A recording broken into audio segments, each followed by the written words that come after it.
যে ময়দানে কাজ করতে গিয়ে বৃষ্টিতে ভিজে যায়, রোদে শুকিয়ে যায়, জমিন থেকে উঠে আসে না, কারণ উঠে আসলে বিকেল বেলা সন্তানের স্কুলের ফি দেওয়া লাগবে, ঠিক কিনা বলেন? তার নাম বাপ।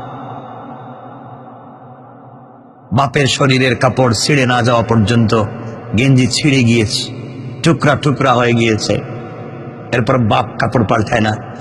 এমনকি কোনো বাপ আছেন আপনাদের জানা মতে যে ঘরে আপনার ওয়াইড ডো আছে, আলমারি আছে, শোকেস আছে, দেখবেন সবগুলা কাপড় মায়ের, ওয়াইড ডো আলমারি ভরা কাপড় মায়ের, আর বাবার 2-3টা কাপড় ওখানে রাখাস। কথা বলেন না কেন? বাবার কাপড় রাখবার জায়গা নাই, কারণ বাবার নাই তো রাখবে কেন? অথচ সে ইনকাম করে, সে পয়সা ইনকাম করছে সে, আজকে বাবার এগুলা রাখবার বাবার নাই, সব মায়ের।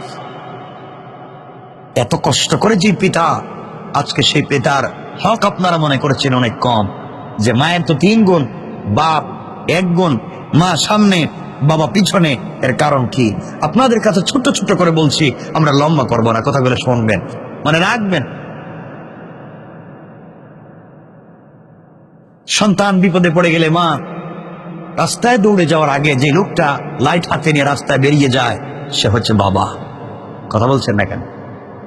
বাজার থেকে বাজার করে আসতে গিয়ে, ঈদের সময় সবার নতুন জামা কাপড় কিনতে গিয়া যেই বাবা সবকে খুশি করে, সন্ধ্যার সময় ওই পুরাতন ছেঁড়া কাপড় করে বাড়িতে ফিরে, তার নাম বাবা। তার নাম কি?